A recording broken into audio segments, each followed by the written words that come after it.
O ladrão de cadáveres. Todas as noites nós nos reuníamos na taberna de George, em Debenham, o empresário do serviço funerário, o dono da taberna, Fettes e eu. Às vezes vinham outros amigos conversar conosco, mas nós quatro éramos infalíveis, e não havia chuva ou tempestade que nos impedisse de vir àquela palestra. Fettes era um velho alcoólico sem educação, mas muito inteligente, tanto que conseguia viver sem exercer profissão alguma. Chegará a Debenham ainda muitos antes desta aventura e tornará-se, com o tempo, um verdadeiro burguês da cidade. O capote azul, com que andava dia e noite, era considerado uma antiguidade local, como a torre da igreja. Sua presença assídua na sala da taberna de George, sua obstinada abstenção de quaisquer atos religiosos e seus vícios crapulosos tinham-no tomado o homem mais conhecido da cidade. Tinha poucas e vagas opiniões sobre os principais problemas desta vida e afirmava-os batendo na mesa com mãos formidáveis, que faziam tremer toda a taberna. Bebia regularmente uns 5 copos de rum todas as noites e passava a maior parte do tempo sentado, imóvel, com o copo na mão direita, num estado de saturação de álcool, que o punha melancólico. Nós o chamávamos o doutor, porque o sabíamos possuidor de alguns conhecimentos de medicina e já o tínhamos visto, em casos de urgência, reduzir uma fratura ou acertar uma luxação, mas, fora isso, nada sabíamos sobre seus antecedentes. Uma noite, o taberneiro só pôde vir se sentar junto de nós depois das 9 horas. O albergue, que George organizara no primeiro andar do prédio, abrigava agora um doente, um proprietário dos arredores, que sofrerá um ataque de apoplexia quando se dirigia ao parlamento. Como era um homem rico, seus amigos tinham mandado chamar um médico famoso de Londres tratá-lo. Era a primeira vez que acontecia semelhante coisa me Debenham, porque a inauguração da linha férrea datava de poucas semanas e estávamos todos muito impressionados com isso. O médico chegou, disse George, sentando à mesa. Como se chama ele? Perguntei. Dr. Macfarlane. Fettes estava no fim do 3º copo e, estupidificado pela embriaguez, ora bamboleava a cabeça, ora olhava fixamente para diante. Quando o taberneiro disse o nome do médico de Londres, ele repetiu esse nome por 2 vezes. Da primeira vez, em tom perfeitamente tranquilo, mas, da segunda, com uma súbita emoção. Sim, disse George. Li seu nome na etiqueta da mala, Dr. Wolf Macfarlane. Fettes tornará-se subitamente lúcido. Seus olhos retomaram a vivacidade, sua voz voltou a se tornar forte e firme, a língua, desembaraçada. Essa transformação foi tão repentina e completa que nós tivemos a impressão de ver um morto ressuscitar. Peço-lhe que me desculpem, disse Fettes, mas não estava prestando atenção ao que diziam. Que é esse Wolf Macfarlane? O taberneiro repetiu sua narração e Fettes, visivelmente agitado, exclamou, não é possível. Não é possível. Em todo caso, quero ver esse homem, encontrar-me com ele face a face. O senhor conhece-o? Perguntou o empresário do serviço funerário. Deus não me livrou disso. Foi a resposta de Fettes. Mas esse nome é por demais típico. Parece-me estranho que haja 2 homens chamados assim. Diga-me, George, ele já é velho? Fez o taberneiro. Já não é rapaz, tem alguns cabelos brancos, mas parece mais moço que o senhor. Pois é mais velho, muito mais velho, afirmou Fettes, batendo fortemente na mesa. Foi o rum que me deu este aspecto. Esse médico, de certo, tem uma consciência tranquila e boas digestões. Eu disse consciência? Então ouçam-me. Certamente, não duvidarão se eu lhes disser que já fui um bom sujeito, um cristão perfeito, não é verdade? Mas eu não o direi porque nunca soube dissimular. Dissimular para quê? Continuou exaltando-se. Poderia modificar todo aspecto de meu corpo, minhas palavras, minhas ações, mas o cérebro ficaria o mesmo, concluiu, batendo com força na fronte calva.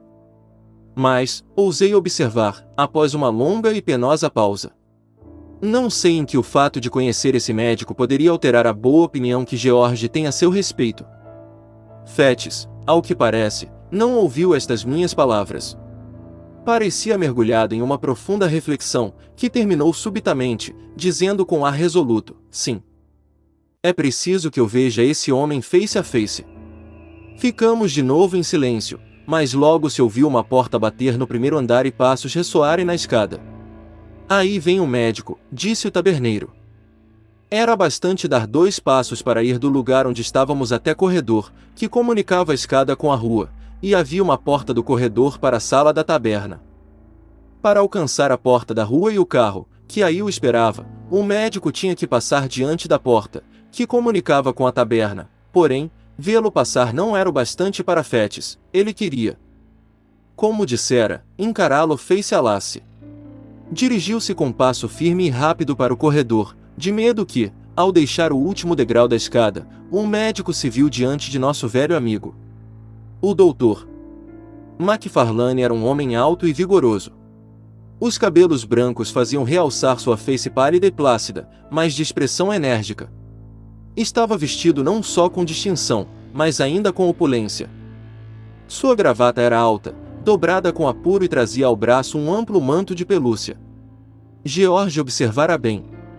Era um homem idoso, mas tão bem conservado que representava idade menor do que a verdadeira. E parecia habituado a viver numa atmosfera de conforto e consideração. Formava, portanto, o mais impressionador contraste com o nosso amigo Fettes, calvo, gordalhufo, acanalhado pelo álcool, que fora afrontá-lo no pé da escada. McFarlane! Exclamou Fettes, com voz estridente, mais em tom de arauto do que de amigo. O médico deteve-se com um movimento brusco e quase escandalizado.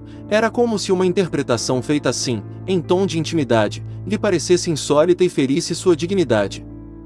Todd McFarlane, repetiu Fettes. Então, o médico londrino estremeceu fortemente.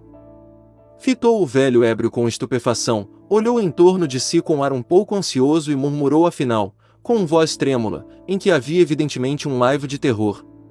Fettes! O senhor aqui? Sim, eu. Julgava-me também morto? Não. Continuo a pesar sobre sua consciência. Cale-se! Cale-se! Exclamou o médico. Estava tão longe de esperar encontrá-lo. O senhor parece-me abatido, nervoso. Confesso que tive dificuldade em reconhecê-lo. Mas tenho muito prazer em encontrar uma ocasião de... Infelizmente, estou agora tão apressado que apenas lhe posso dedicar alguns instantes. Tenho o carro à minha espera e não posso perder o trem. Mas, sim. Dê-me seu endereço e, em breve, receberá notícias minhas. Quero fazer alguma coisa pelo senhor. Tenho a impressão de que se acha em situação difícil. Mas havemos de acomodar as coisas do melhor modo, em nome de nossa velha amizade. Dinheiro, exclamou Fettes. Dinheiro do senhor? O que me deu naquele dia, se não o apanhou, ainda deve estar caído na lama em que o joguei. O doutor McFarlane esforçava-se por falar em tom superior, mas a energia daquela recusa perturbou-o de novo e seu olhar tomou uma expressão de ódio, ao mesmo tempo de terror intenso. Como quiser, meu caro amigo, disse ele. Não pensei que minha oferta o ofendesse. Não gosto de importunar pessoa alguma. Portanto, deixo-lhe meu endereço e, não o quero. Não quero nem saber onde vive. Ouvi seu nome e quis verificar se há um Deus. Agora estou certo de que não há. É o bastante. Deixe-me em paz. Mantinha-se ainda de pé no meio do corredor. Ficou imóvel. Para sair, o médico teria que se esgueirar entre ele e a parede. Hesitou ante essa humilhação. Ficou ainda mais pálido, suas mãos tremeram nervosamente. De furor ou de medo? Não sei dizer. Mas, notando que o cocheiro do carro observara a cena e que nós também assistíamos a ela, decidiu-se por termo àquilo. Encolheu-se, encostou-se à parede e, coleando como uma serpente, precipitou-se para a rua. Mas sua provação não havia ainda terminado. Fettes deteve-o à passagem, segurando-o por um braço, para perguntar com voz mudada e dolorosa: tornou a vê-lo? O ilustre médico de Londres lançou um grito agudo e, arrancando o braço das mãos do ébrio, afastou-se, correndo como um ladrão surpreendido. Ficamos todos imóveis, petrificados pelo espanto, e só recuperamos o raciocínio quando ouvimos o ruído do carro afastando-se. Se os óculos de ouro do médico não tivessem ficado partidos na calçada, diante da porta, seria de se pensar que tínhamos sonhado. Fettes estava lívido, mas conservava o olhar altaneiro com que interpelara o Dr. McFarlane. "Valha-me Deus, amigo!" exclamou George. "Que significa isto? Que estranha coisa o senhor disse a esse homem?" Fettes sentou-se de novo à nossa mesa e, fitando-nos bem, disse: "Querem um conselho? Não falem nesse caso. O Dr. McFarlane é um homem perigoso. Ainda não houve quem não se arrependesse de o ter conhecido." E, sem mesmo acabar seu terceiro copo de rum, saudou-nos e saiu. Nós ficamos até alta noite a discutir aquele misterioso incidente e apontamos sobre ele várias hipóteses, todas bem diversas da verdade. Mal sabia eu que era ali o mais apto para desvendar a trágica verdade e creio que, até hoje, nenhum outro homem a conhece. Muito moço ainda, Fettes estudava medicina na escola de Edimburgo. Tinha, então, um dom especial, o de aprender a primeira audição e tirar proveito de tudo quanto aprendia. Os mestres, em pouco o tomaram em consideração como um estudante, que ouvia atentamente as lições e possuía admirável memória. Nessa época, havia ali um professor independente de anatomia prática, que lecionava fora das muralhas da escola e a quem chamarei, resta a narração, o Dr. K. Seu nome foi, mais tarde, demasiadamente conhecido para que possa citá-lo aqui.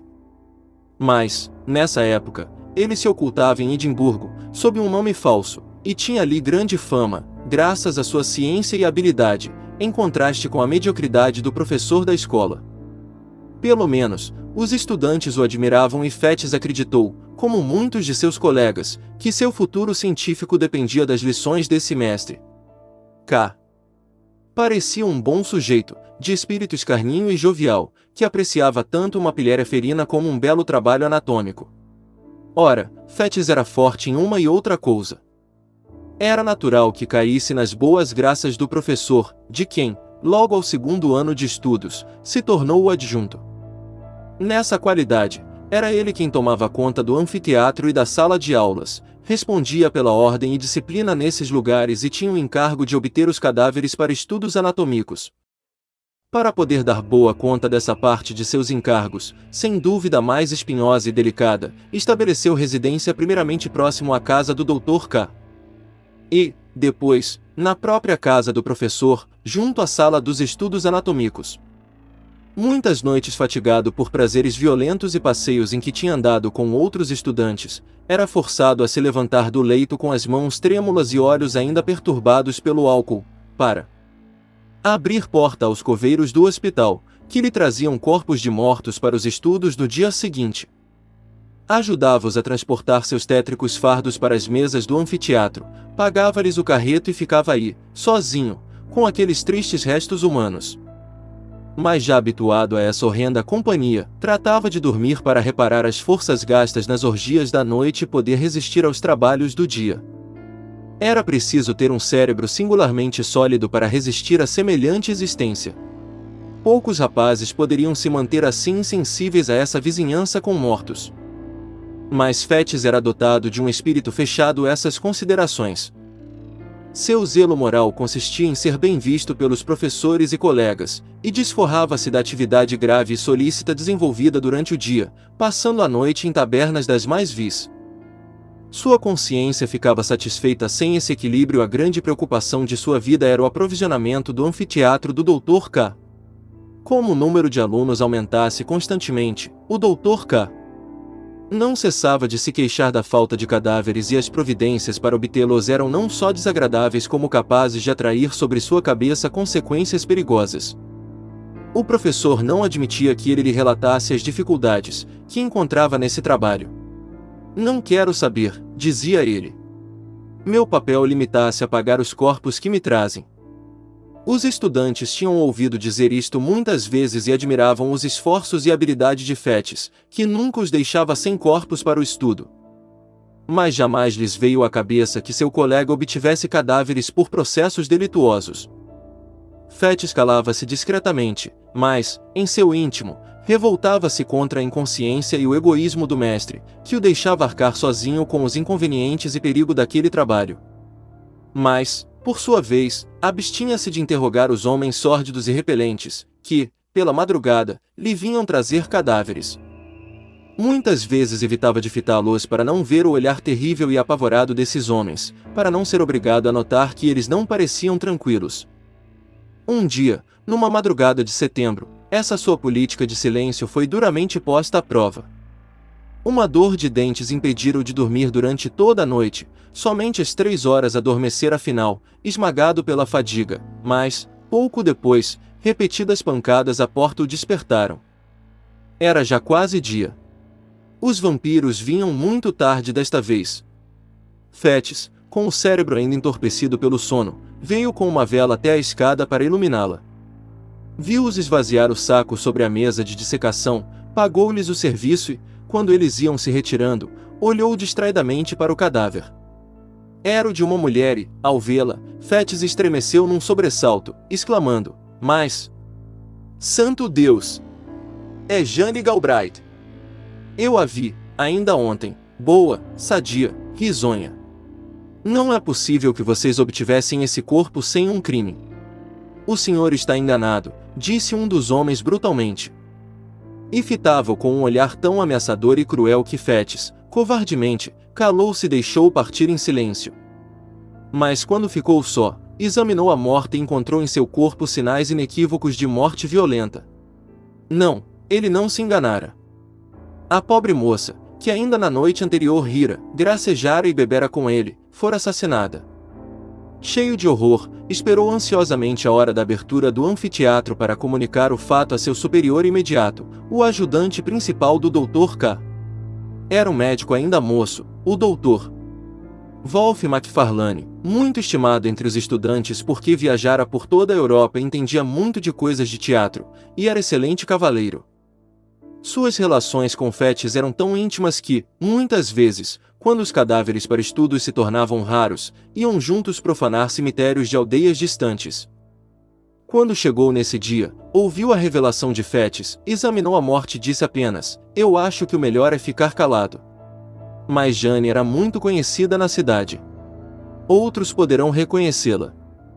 "Você dirá que não a reconheceu", replicou Macfarlane, friamente. "Pensa que é esta a primeira vez em que tal acontece? Se denunciar o caso porá o Dr. K em dificuldades, que talvez o atinjam também. Eu nada diria, embora esteja convencido de que todos os corpos que nos trazem são de assassinados." "Oh! Macfarlane, será possível que nunca o suspeitasse?" "Suspeitar é uma coisa, e ter a certeza é outra." "Bem eu sei. Mas o melhor é fingir que não reconhecemos isto", disse o médico, batendo com um lápis no peito da pobre Jane. Dominado por essa frieza, Fettes decidiu seguir seu conselho e o corpo da infeliz foi dissecado pelos estudantes, que não a reconheceram ou fingiram não reconhecê-la. Mas, passados alguns dias, uma tarde, entrando inesperadamente no anfiteatro, Fettes aí encontrou Macfarlane conversando com um desconhecido. Era um homem baixo, pálido e moreno, com olhos intensamente pretos. Seu rosto era inteligente, mas seu todo revelava um homem grosseiro. Porém, o mais singular é que falava ao médico em tom autoritário, irritando-se à menor objeção. Embora Macfarlane não o apresentasse, ele começou logo a conversar com Fettes, manifestando grande simpatia por ele, levando-o a uma taberna e fazendo-lhe as mais amplas confidências sobre seu passado. Essas narrações revelavam um aventureiro sem a menor sombra de escrúpulos, mas a vaidade de Fettes estava tão lisonjeada por suas atenções que ele aceitava sua companhia. "Como vê, eu sou um tipo pouco vulgar, mas Macfarlane, Todd, como eu o chamo, ainda é mais curioso do que eu." "Todd!" disse ele de repente ao médico, que os acompanhava, mas se mantinha em silêncio. "Todd, vá fechar aquela porta que o vento está me incomodando." "Ele me odeia", continuou o estranho personagem, enquanto o médico se apressava a executar sua ordem. "Não é verdade, Todd? Não é verdade que tu me tens ódio?" "Não me chame por esse nome maldito", resmungou Macfarlane. "Está vendo como ele me fala? Observou o outro rindo às gargalhadas. Ah! Todd! Com que gosto tu me enterrarias uma faca, hein? Somente ao se despedir, o homem pálido e moreno disse que se chamava Gray. Tinha bebido tanto que se afastou cambaleando. Fettes também estava assaz perturbado. Apenas McFarlane se mantinha sóbrio e conservava todo o seu juízo. Mas, no dia seguinte, não veio a lição de anatomia. Fettes lamentou, porque estava ansioso por interrogá-lo sobre suas relações com Gray e as razões por que tolerava suas insolências. À noite, andou pelos lugares habituais para ver se o encontrava, mas em vão. Recolheu-se a seu quarto e às 4 horas da madrugada foi despertado por pancadas na porta. Foi abrir e ficou estupefato vendo McFarlane, que descia de sua caleça e fazia-lhe sinal para que o ajudasse a tirar do veículo um daqueles longos e tétricos fardos, que ele tão bem conhecia. Como? Exclamou Fettes. Onde arranjou você isto? Cale-se! Disse o médico, quase brutalmente.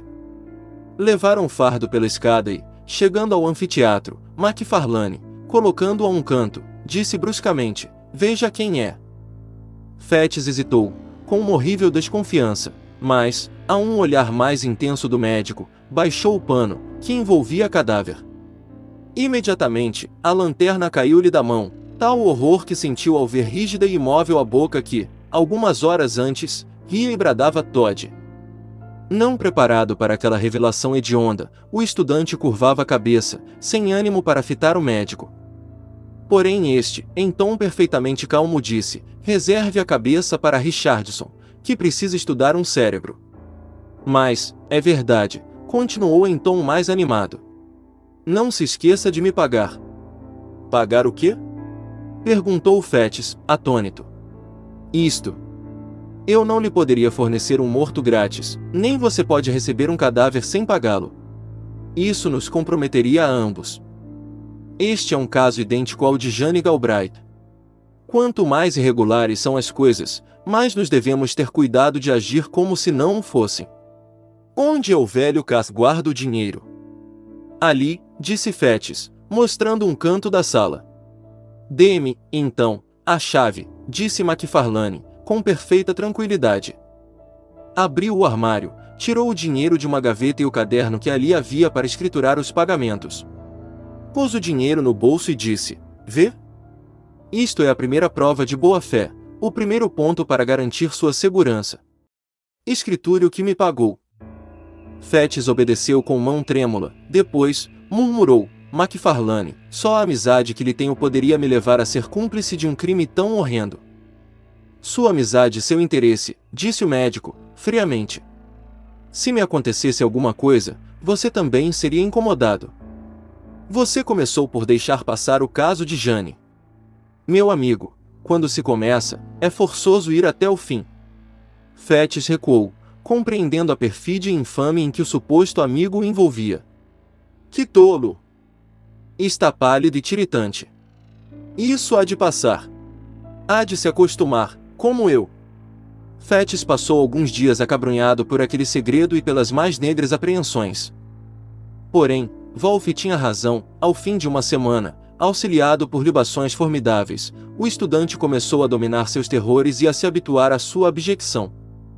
Alegrou-se com isso, que lhe parecia uma demonstração de coragem moral e teve dessa vitória uma espécie de orgulho satânico.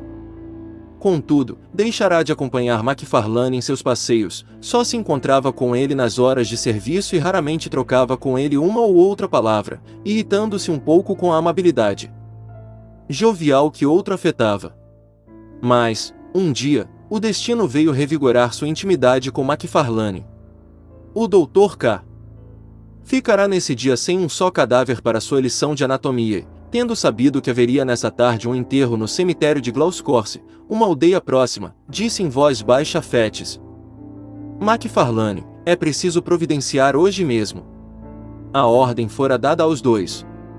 À noite, Fettes não teve outro remédio senão esperar Wolff numa taberna dos subúrbios e partir com ele na caleça. O cemitério era situado em um cruzamento da estrada, junto a um rio. Chovia a cântaros.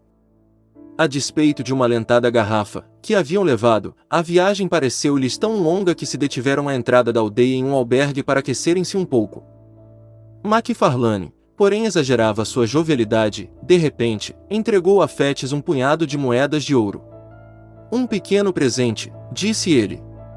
Entre amigos, o dinheiro não deve ter importância. Fettes hesitou um pouco, depois, aceitou as moedas. Ainda bem, disse o médico.